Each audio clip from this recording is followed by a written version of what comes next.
இந்தாயா நான் சுட்ட வடை எப்படி இருக்கு சாப்பிட்டுட்டு சொல்லு. என்னடி உப்பே இல்ல? உப்பு இல்லாத பண்டம் குப்பையிலன்னு உனக்கு தெரியாதாடி? வேணானா எனக்கு குடுவானரா? ஒன்னாலதான்டா அவ இப்படியே சமைக்கிறா. சரிடி, கோயிலுக்கு போலான்னு சொன்னீல, போய் கிளம்பு போ.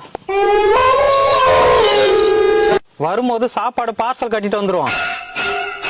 என்னடி நான் கத்திக்கிட்டே இருக்கேன், வாயை உம்முன்னு வச்சுட்டு இருக்க? நான் சும்மா சொன்னேன்டி, உப்புலாம் நீ கரெக்டா தான் போட்டிருக்க. உப்பு கெட்டு போச்சு, அதனாலதான் டேஸ்ட் வரல. ஏது உப்பு கெட்டு போச்சா?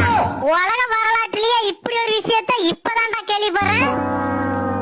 நீ சமைச்சதுல எந்த பிரச்சனையும் இல்லடி. சரி மாமா, நானும் அதான் நினைச்சேன். நான் போய் கோயிலுக்கு கிளம்புறேன். காக்கா கத்தி கத்தி சாகுமா, ஓனா உம்முன்னு இருந்து சாதிக்குமா? உனக்கு வடை வேணுமா? எதுக்குடா யமனை